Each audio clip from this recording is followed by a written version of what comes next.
January 1945. Northwestern France. Le Havre. A woman is on her knees in the mud. Her uniform is torn. Her boots are cracked open at the soles. The wind off the English Channel cuts through her like a blade pulled from ice water. Around her, 39 other women stand in silence. German prisoners of war, hands trembling, eyes fixed on the concrete floor of a blown-out harbor warehouse. Some of them haven't eaten in 3 days, and every single one of them is waiting to be beaten. That is not an exaggeration. That is what they believed with total certainty, because that is what they had been told would happen. German propaganda had spent 4 years painting Allied soldiers as animals, rapists, butchers, monsters in clean uniforms. These women had watched cities burn. They had seen what war turns men into. And now they were kneeling on French soil, unarmed, defeated, and completely at the mercy of the enemy. 30 seconds later, something happened that none of them could explain for the rest of their lives. An American soldier walked through the door, and he was carrying blankets. Don't forget to hit like, subscribe, and turn on notifications so you never miss our next video. Join us as we uncover more stories, historical events, and deeply human moments from the past. Stories that most history books never told. What you are about to hear is not a story about a famous general or a decisive battle. It is not the story of a weapon that changed the war, or a strategy that broke an enemy's spine. It is something rarer than any of those things. It is the story of what happens when human decency refuses to die, even at the exact moment history gives it every reason to. Her name was Lyselle. She was 22 years old. Before the war, she had been a bakery clerk in Hamburg, the kind of young woman who wrapped bread in paper and said good morning to the same customers every day. She had never fired a weapon. She had never given an order. She had simply been caught in the collapse, a wave of retreating fronts and shattered logistics that swallowed millions of ordinary Germans in the final months of the war. By January 1945, Germany was disintegrating. The Eastern Front had caved in catastrophically. Soviet forces were pushing through Poland toward Berlin at a rate that made German commanders physically ill. In the West, the Allies had crushed the last German offensive at the Battle of the Bulge, a desperate gamble by Hitler that cost Germany over 100,000 men in 6 weeks and produced absolutely nothing. The war was not yet officially over, but to anyone willing to look clearly at the numbers, it had already been decided. That is the context that matters. Because the women captured near the French coast in January 1945 were not captured at the beginning of the war, when idealism still had oxygen. They were captured at the end, when both sides had already seen things no human being should ever see. The American soldiers guarding them had come through Normandy, through the hedgerows, through the frozen Ardennes forest. They had pulled bodies from tank hatches. They had watched boys die in the snow, calling for their mothers. These were not men who had any particular reason left to be gentle. And yet, Lyselle remembered the moment with almost impossible clarity for the rest of her life. She had been standing near the rear of the group when the warehouse door opened. She braced herself. Every muscle in her body contracted. She had heard the stories. Interrogation lamps, screaming interrogators, the particular cruelty reserved for female prisoners. Her neighbor in line whispered, "This is it." Another woman began to pray. Then the sound changed. Not boots on concrete in the sharp rhythm of authority. Something softer. A shuffling. The low murmur of English voices, calm, almost bored sounding. And then, the smell. Wool. Clean wool, faintly soapy, the smell of storage and warmth. A medic, no older than 25, walked directly to Lyselle and without a word, without a single word, placed a folded army blanket around her shoulders. His hands were shaking. She looked up into his face expecting hatred and found only exhaustion. The kind of exhaustion that lives behind the eyes after years of seeing too much death. He was not performing mercy. He was not following orders to be kind. He was simply a human being standing in front of another human being, and the blanket was the only thing in the room that made sense to him. Lyselle's knees gave out. She sank to the floor without meaning to, clutching the blanket the way a person drowning clutches whatever surface their hand finds first. And across the warehouse, the sound began to spread, low at first, then breaking open like something under impossible pressure. Not screams. Tears. 39 women weeping simultaneously in a bombed-out French warehouse while American soldiers moved quietly among them distributing wool. The French interpreter, a man named René, stood near the doorway watching. He had seen this before. The specific, devastating moment when an enemy encounters mercy instead of punishment and has absolutely no framework to process it. He would later say that the sound that filled that warehouse was the most human thing he heard during 4 years of war. The medics had brought more than blankets. They had brought small stoves, already lit, heating water for tea and for washing frostbitten hands. They moved through the crowd with professional calm, checking for infection, for hypothermia, for the particular wounds that come not from weapons, but from weeks of winter exposure and near starvation. One of them, a sergeant from Ohio named Lewis, knelt beside a woman whose feet were so swollen with frostbite she could barely walk. He worked without speaking, his rough hands careful and slow. When he finished wrapping the bandage, he looked up and said simply, "There." Then he moved to the next woman. Lewis had fought through Normandy. He had been at the Siegfried Line. He had helped clear the aftermath of Malmedy. He had every psychological justification a human being could construct for walking into that warehouse with contempt. Instead, he ladled hot water into basins and pointed gently at the women's hands. Inside the warehouse, a radio crackled to life in the corner. A slow American ballad, something about going home. The women who understood no English closed their eyes anyway and let the sound move through them. Music requires no translation. It simply arrives. Erica, a former nurse standing beside Lacelle, whispered, "Why are they doing this?" No one had an answer. Because the question itself revealed the depth of what had been done to them. Years of systematic propaganda had made ordinary human decency incomprehensible. They had been trained to see these men as monsters, and the men had refused to cooperate with that description. The refusal was devastating in ways that no act of cruelty could have been. Punishment would have confirmed everything they believed. Kindness demolished it. By midnight, the snow outside had begun to fall again. It landed on the wreckage of the harbor, the burned-out trucks, the shattered cranes, the rusted hulls of ships sunk during the liberation. Inside, the women slept under army blankets on a concrete floor, and the medics sat near the stove with their coffee and their silence. Lewis looked across the room at the sleeping figures and said quietly to Renee, "These aren't the ones who built that hell. They're just what's left."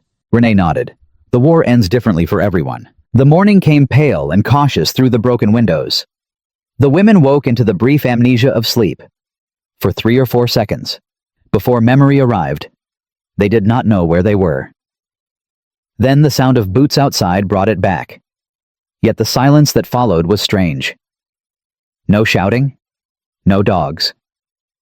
Only the low sound of an American field kitchen being assembled 40 meters away, and the smell, impossible, unbearable, of coffee and oatmeal drifting through the cold air. Lewis appeared in the doorway, cup in hand. He spoke to Renee. "Tell them breakfast is coming." The words translated into German and landed like stones into still water. For a long moment, no one moved. A woman near the wall began crying again. Not from fear this time, but from the specific agony of confusion that comes when the world behaves in a way your entire education has declared impossible. Lysel stepped forward first. She took her tray. She sat on the cold floor with the others, balancing it in her lap. The first taste of warm porridge was almost unbearably sweet. For months, she had eaten bread crusts and boiled turnips. Now even this simple food felt like an accusation against everything she had been promised Germany would achieve. Across the room, Lewis and Renee sat together. "They thought we'd beat them," Renee said. One of them whispered last night that she expected worse. Lewis looked at his hands, the same hands that had once loaded a rifle, that had once pulled a trigger, that were now handing spoons to the women of the enemy. "I don't blame them," he said. "After what we saw back east, the camps, the bodies, I didn't think I'd ever look at a German face again and not feel something that wanted to destroy it." He paused. "But these aren't the ones who built that. They're just what's left." The hours moved slowly. In the afternoon, the medics returned with buckets of warm water. "For washing," Renee said. The women hesitated, and the hesitation itself broke something in the watching Americans, because they understood what it meant. These women could not yet believe that warmth was not a trap. The medics set the buckets down. They placed towels beside them. Then they turned their backs and walked to the other side of the room. The gesture, silent, deliberate, respectful, demolished the last wall. One by one, the women washed their faces. The water turned brown and cold quickly, but the act felt sacred. Lacelle caught her reflection in a small mirror someone had placed on a crate. She barely recognized the face looking back. Hollow cheeks, cracked lips, eyes that had seen too much. But behind them, faint and stubborn, was something still present. She whispered to herself, "I am still here." That evening, a young American private with freckles glanced up at the women near the door and smiled. The awkward, apologetic smile of someone who doesn't quite know how to be in the same room as the people his country has been trying to kill. None of the women smiled back. But several of them felt something shift. Fear was beginning to lose its grip, and something more terrifying was beginning to take its place. The recognition of a shared humanity. Because that is what these medics had done. Not through speeches or gestures or declarations, but through the patient repetition of ordinary human care. A spoon offered, a bandage wrapped, a blanket placed, hot water in a basin, coffee at dawn, music on a broken radio. They had not asked the women to be grateful. They had not asked them to renounce anything or confess anything, or prove they deserved to be warm. They had simply treated them as people. And in January 1945, in a ruined French port city, after 6 years of a war built entirely on the systematic denial of other people's humanity, that was the most radical thing anyone could have done. Laisel lay awake that second night, staring at the ceiling beams while the others slept. She thought about the medic who had wrapped the blanket around her shoulders. She thought about his trembling hands. She thought about the propaganda posters she had seen in school, the ones showing Allied soldiers as beasts, as demons, as creatures without mercy or conscience. She thought about the faces of the men who had made those posters, the men who had stood at podiums in great lit halls and promised Germany 1,000 years of glory. She thought about what was left of that glory. And then she said something into the dark, a single German word. Danke. Thank you. Said to no one in the room. Said to the dark and the snow and the wind off the harbor. Said because gratitude, once it breaks through, demands to be spoken even when there's no one left to hear it. Outside, the tide rose slowly against the harbor stones. The footprints of their march faded beneath the water. And on the third morning, when the medics brought real bread that cracked under the fingers and smelled of yeast and smoke, Erica turned to Lizelle and said, "Do you think they are mocking us?" Lizelle shook her head slowly. "No," she said. "I think they are simply done with hate." But what none of them knew yet was what would happen when the Americans left. What would happen when the kindness walked out the door and the cold returned?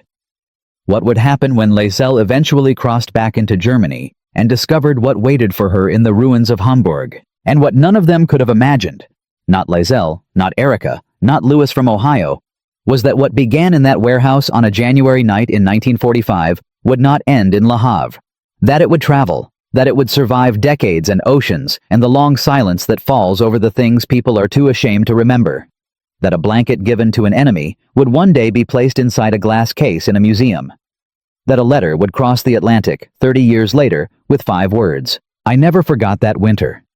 What Lizelle carried out of that warehouse was not just warmth. It was a truth that would take her the rest of her life to fully speak. A truth about what human beings are capable of, not in their greatness, not in their heroism, not in their finest military hours, but in their quietest ones. When no one is watching. When the war has already been decided. When the only witness is a woman on her knees in the mud, waiting for the blow that never comes. In part 2, we will follow Lizelle through the journey inland, into the holding camps, the Red Cross stations, and finally back across the German border into the ruins of everything she once called home. And we will ask the question she spent the rest of her life trying to answer. What do you do with a kindness you were never supposed to receive? The answer will change everything you think you know about what it means to survive a war. In part 1, we met Laisel, a 22-year-old bakery clerk from Hamburg who became a German prisoner of war in January 1945. She and 39 other women arrived at a transit camp in Le Havre expecting punishment. Instead, American medics gave them blankets, hot food, and something far more disorienting than any interrogation could have been: dignity. But the Americans were preparing to move out, and what waited for Lizelle on the other side of their departure was a question that would take decades to answer. What do you do with kindness given by the enemy? And here is where the story gets harder. Because surviving the war was one thing, surviving what came after was something else entirely. The morning the Americans left, the temperature dropped 4 degrees. It was not a coincidence of weather. It simply felt that way. The French officers who replaced Louis and his unit were not cruel men. They were exhausted, bureaucratic, and utterly indifferent, which in its own way was worse than cruelty. Cruelty at least acknowledges your existence. Indifference erases it. Within 48 hours of the handover, the small stoves had gone cold. The radio had been removed. The warm water basins were gone. The women were processed with the mechanical efficiency of a system that had 40,000 prisoners to manage across 3 countries and no particular interest in the emotional condition of any of them. A French lieutenant named Beaumont conducted the first formal inspection. He moved through the warehouse with a clipboard, reading names in an accent that made the German words sound like accusations. When he reached Laisselle, he paused. "You were an auxiliary?" he asked through Renee, who had stayed on as interpreter. "A clerk," she said. "I wrapped bread." Beaumont looked at her for a moment, then made a mark on his clipboard and moved on. That was the entire conversation. That was the sum total of interest the new administration had in who she was or what she had experienced. She was a number in a ledger. Category: female prisoner, non-combatant. Destination: inland holding facility, pending repatriation assessment. The word repatriation sounded like a door opening. But no one told them how far away that door was. Erica, standing beside her, whispered, "How long?" Renee answered quietly, "Weeks. Maybe months. The system is overwhelmed. 11 million displaced persons across Europe. The Red Cross is processing as fast as they can. 11 million.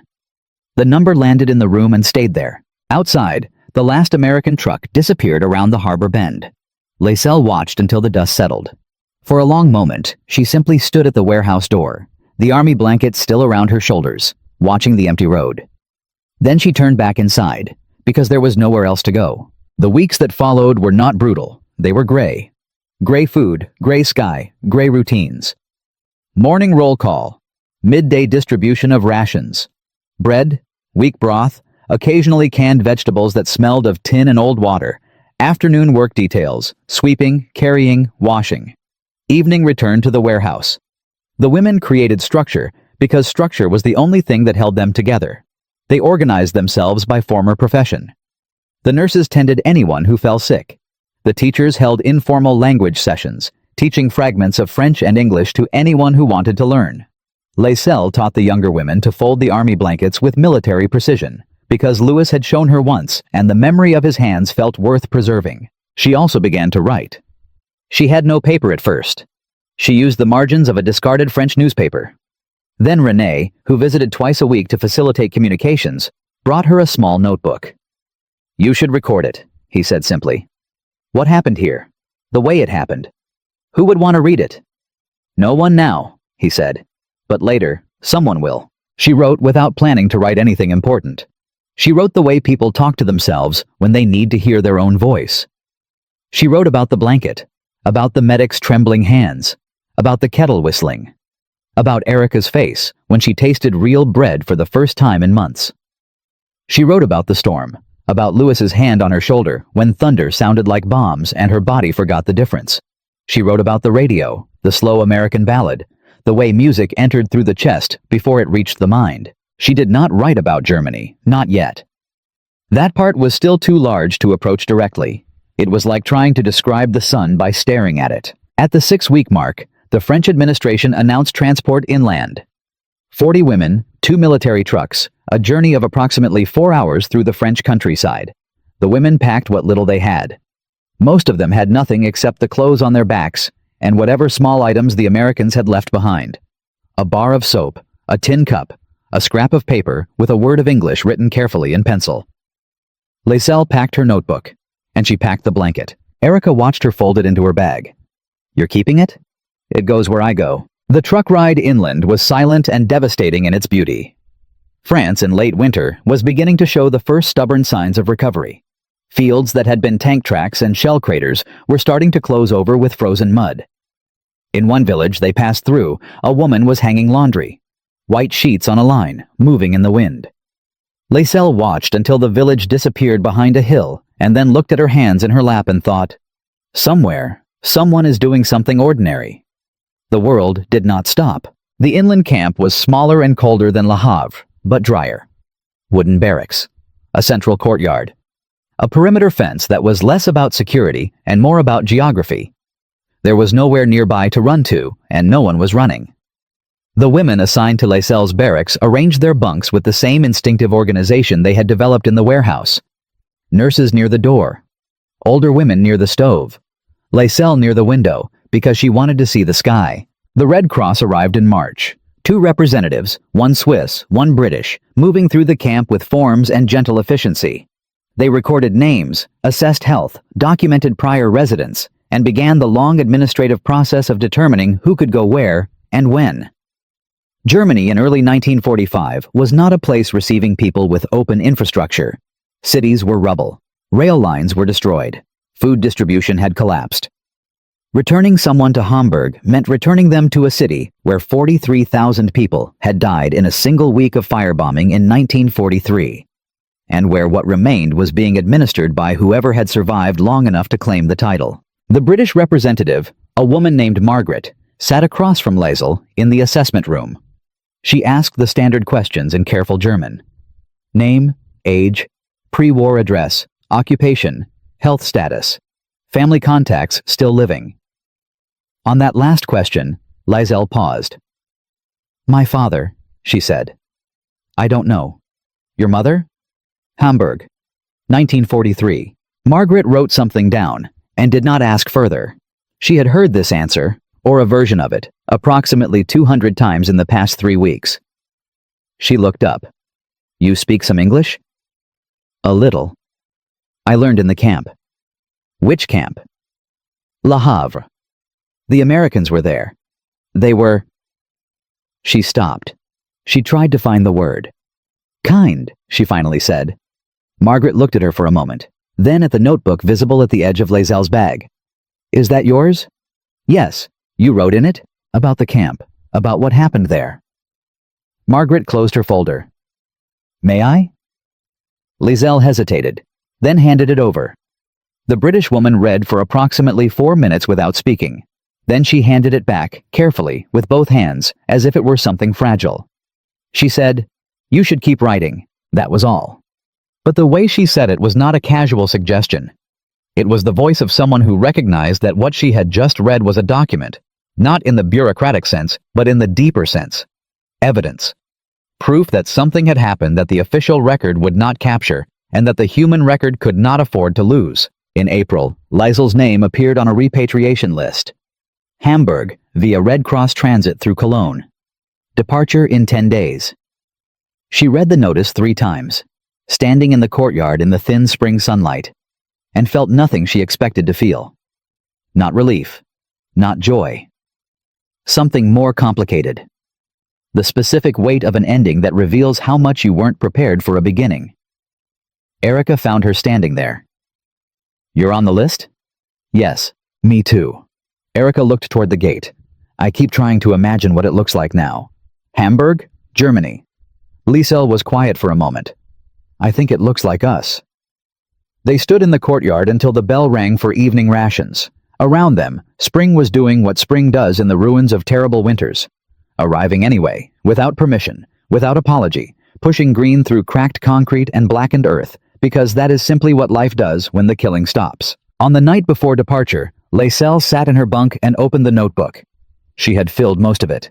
She turned to the last blank page and wrote one final entry. Not about what had happened, about what she was carrying home. I am bringing back a blanket that was given to me by a man who had every reason not to give it. I am bringing back the memory of his hands. I am bringing back the knowledge that it is possible, not easy, not painless, but possible, to choose mercy in the middle of destruction. I do not know what Germany looks like now. I do not know if my father is alive. I do not know what it means to go home to a place that may no longer exist. But I know what those men did in that warehouse, and I know what it meant, and I will not let it disappear. She closed the notebook. She folded the blanket one more time. Outside, the spring rain began to fall, soft and indifferent and necessary. But what Laysel did not yet know, what none of the women on that repatriation list had been told, was that the Germany they were returning to had changed in ways that went far beyond rubble and silence. Something had been discovered. Something that would force every surviving German to confront not just the question of what had been done in their name, but the question of who they had been while it was being done. The files were opening, the camps were being filmed, the names were being written down, and for a woman carrying a notebook full of American kindness, walking back into a country drowning in the evidence of its own crimes, the hardest question was still ahead. Not did they hurt us, but what did we allow? In part 1, Laezel knelt in the mud of Le Havre and received a blanket from an enemy soldier. In part 2, she survived the gray machinery of post-war processing, the French officers, the Red Cross forms, the inland camps, and began writing down everything she could remember before memory softened the edges. She was placed on a repatriation list. She was going home. But the cliffhanger we left you with was this. The Germany she was returning to had been cracked open. The camps had been filmed, the files were being read, and a woman carrying a notebook full of American kindness was walking back into a country that was only beginning to understand what it had done. Now the story shifts, because surviving the war was the first chapter. What survival demands of you? That is the harder one. Spring 1945 in Germany was not a season. It was an exposure. Every retreating front had peeled back another layer of what the Reich had constructed beneath its speeches and its flags. By the time Laezel's transport crossed the German border in April, the liberation of concentration camps was already international news. Buchenwald had been opened in April 11th. Bergen-Belsen on the 15th. Dachau on the 29th.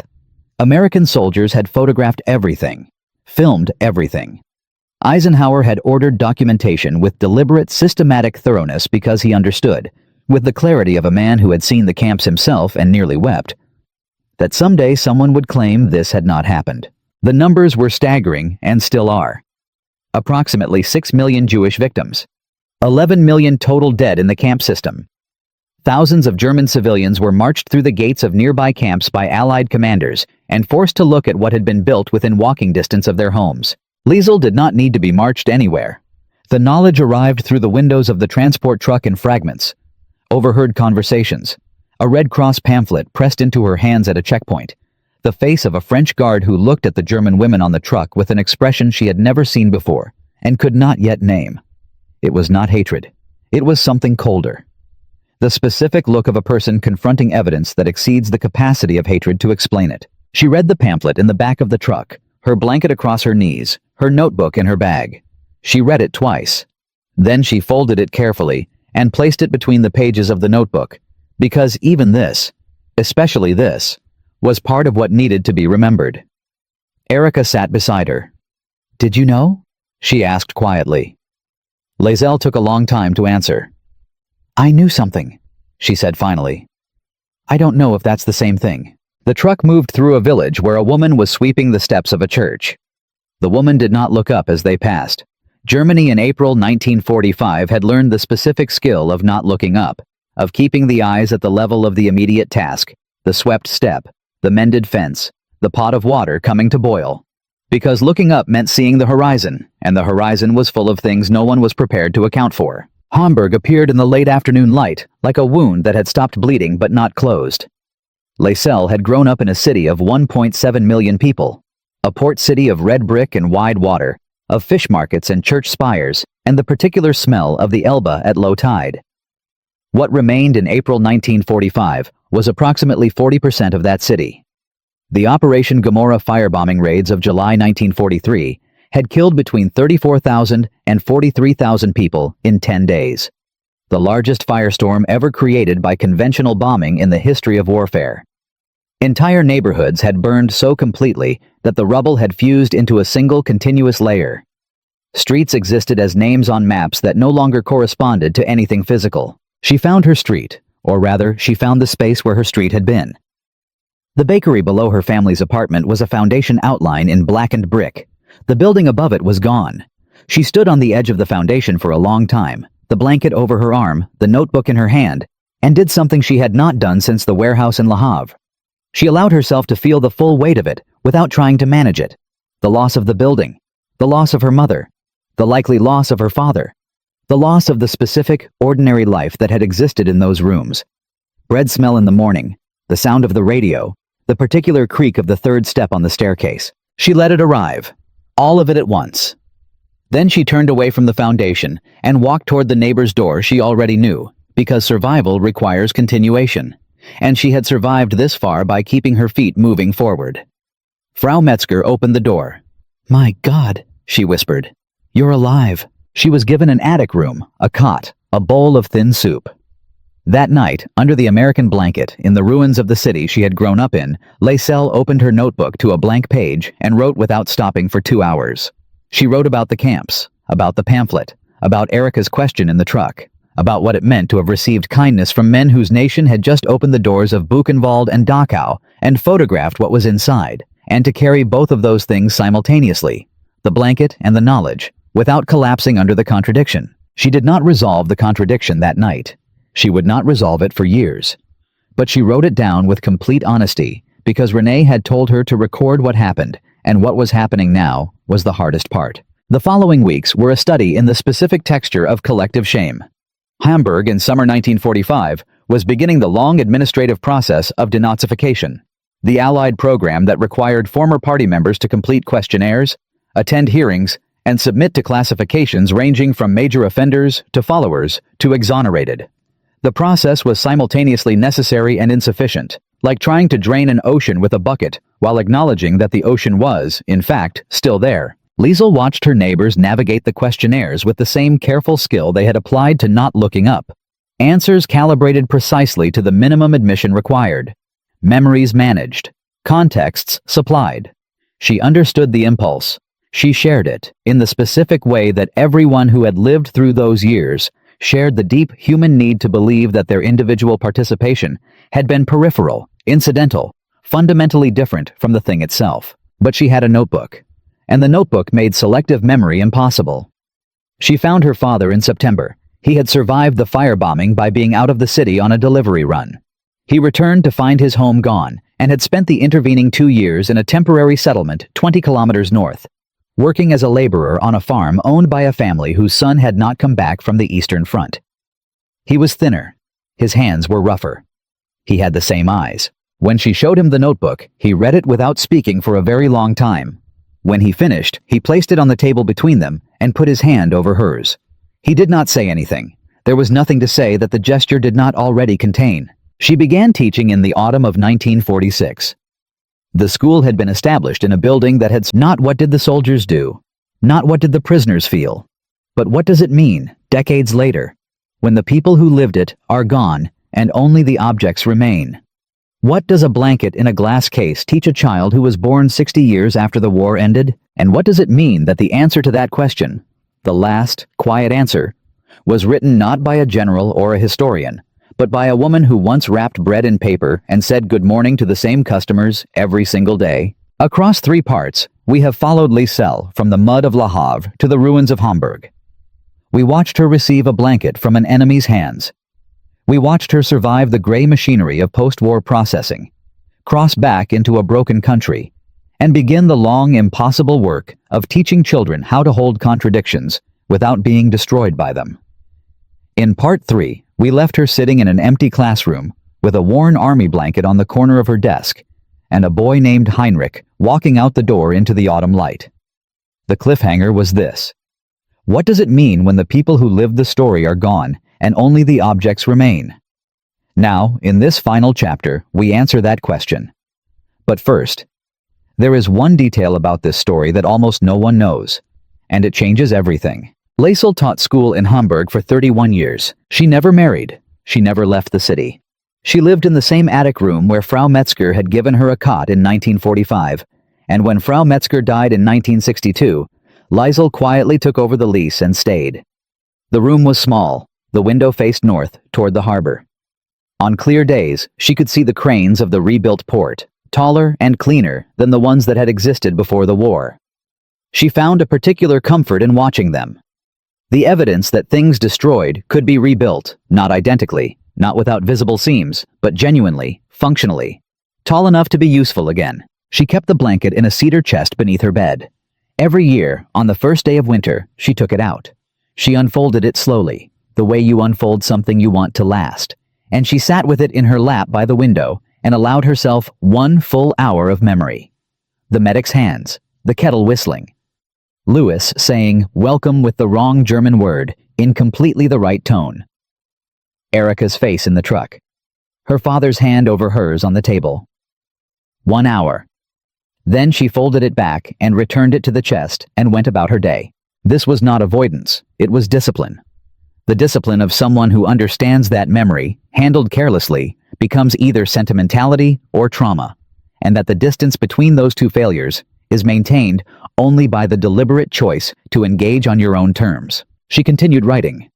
The original notebook was filled by 1947. She began a second, then a third. By the time she retired from teaching in 1978, she had filled 11 notebooks with the accumulated testimony of a life lived at the intersection of history's worst impulse and its quiet best. She never attempted to publish them. She showed them to almost no one. The act of writing was sufficient unto itself.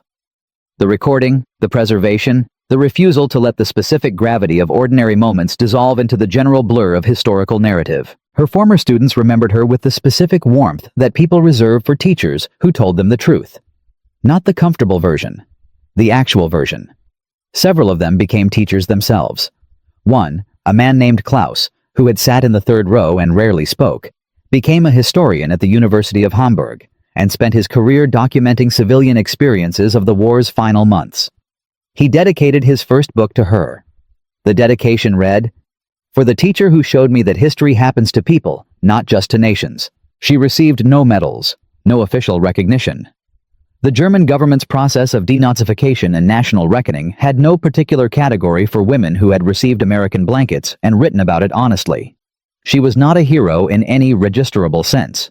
She was something less dramatic and more durable, a witness who refused to stop witnessing. When the letter arrived from Ohio in the late 1970s, it came through a chain of redirections that itself constituted a minor miracle of archival persistence. A man had contacted the German Red Cross, which had contacted a Hamburg municipal office, which had forwarded the inquiry to a former colleague of Liesel's at the school, who had walked it up 3 flights of stairs to her apartment door on a Tuesday afternoon in November. The envelope was plain. American stamp. The handwriting was old, but steady. Inside, a single paragraph. "I found your name in the Red Cross archive. I was one of the medics at Le Havre. Survived the bombing with most of its walls intact and none of its windows. The children sat in their coats in rooms heated by a single stove. They were the children of the war, born between 1935 and 1940, old enough to remember the flags and the speeches and the certainty, young enough to grow into something different if someone gave them the right material to work with." Liesel gave them her notebook. Not literally, but she gave them what was in it. She told them about Le Havre, about the blanket, about Louis from Ohio with his trembling hands and his broken German. She told them with complete honesty, which meant she also told them about the camps, about the questionnaires, about her neighbor who swept her steps and did not look up, about Erica asking "did you know" in the back of a truck, and the long pause before any answer was possible. She told them the truth was not one thing. It was a blanket and a pamphlet at the same time. It was a man giving you warmth in January, and those same hands having fired at people in Normandy. It was receiving kindness from an army that had opened the doors at Dachau. History did not resolve into clean lessons. It held contradictions the way a person holds grief, not by resolving it, but by carrying it forward and refusing to put it down. One child, a boy named Heinrich, sat in the front row with his fists clenched. Every class. The same posture, tight, defended, already building the walls he had inherited from the world that made him. She recognized him immediately because she had been him. She taught toward him specifically, without making it obvious, the way good teachers always do. In her 3rd year of teaching, Heinrich stayed after class. He was 12 years old, thin, with the kind of careful eyes that come from learning early that the world is not safe. He said, "My father says the Americans were hypocrites, that they talked about freedom while they had their own problem at home." Liesel sat on the edge of her desk. "He's right," she said. Heinrich blinked. "Then why do you tell the story like they were good?" "I don't tell it like they were good," she said. "I tell it like they made a choice." One night, in one warehouse, with 39 cold women in front of them, they chose one thing over another. That choice existed. It was real. It doesn't cancel the rest of what they were, and it doesn't cancel what we were. Both things happened. Heinrich was quiet for a moment. That's more complicated than what my father says. Yes, she said. It is. He left. She sat in the empty classroom for a while, with the blanket folded on the corner of her desk, watching the autumn light move across the floor. That conversation would stay with her for 50 years. Because it contained the thing she had been circling since the truck crossed the German border in April 1945. The understanding that the story of the blanket was not a story about good people and bad people. It was a story about what human beings choose to do in specific moments, with specific other human beings in front of them, inside systems that are pushing them towards something different. Lewis had been inside a system built for war. He had chosen, in one warehouse, on one night, to do something the system did not require. Lae'zel had been inside a system built for ideology. She had gone along in the specific way that most people go along, not with enthusiasm, but with the passive compliance that systems depend on to function. Both things were true. Both things mattered. She wrote the final entry in her original notebook that winter, sitting by the attic window with a candle and the faint sound of Hamburg beginning, slowly, stubbornly, imperfectly, to rebuild itself outside. The hardest question is not what they did to us. The hardest question is what we allowed. And the only honest answer is, we allowed more than we admitted and less than the worst. We were ordinary people inside an extraordinary crime. And the men who gave us blankets were ordinary people capable of extraordinary mercy.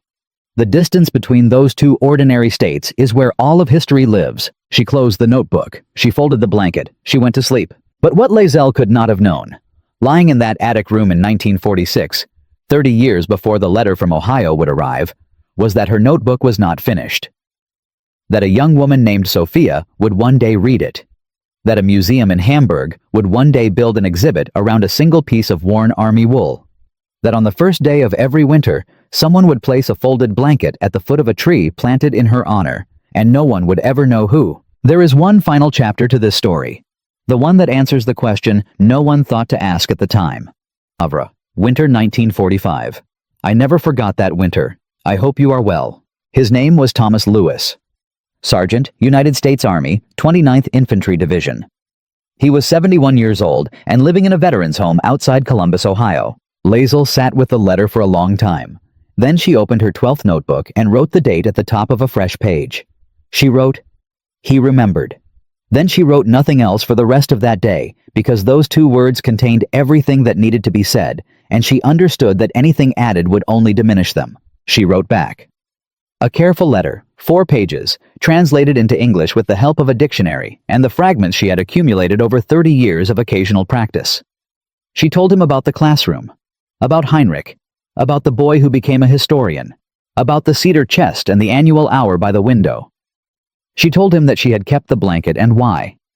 She told him that she had taught the story of that night to hundreds of children over 3 decades, and that she believed, without sentimentality, but with genuine conviction, that some of those children had made different choices at different moments because of what they had heard in that cold Hamburg classroom. She did not know if he received the letter. He died in the spring of 1979, before any reply could have arrived. A nurse at the veterans home, a woman named Patricia, later wrote to the Red Cross contact to inform them. She mentioned that the photograph had been on his windowsill, the one she did not specify but clearly meant, the one that had arrived in a package forwarded through a museum, a university, and a family whose name nobody recognized anymore. He had kept something too. That detail. The symmetry of it. 2 people on opposite sides of an ocean, keeping evidence of the same night in separate rooms for 35 years, is the detail that most people do not know. It did not appear in any history book. It was not in any official record.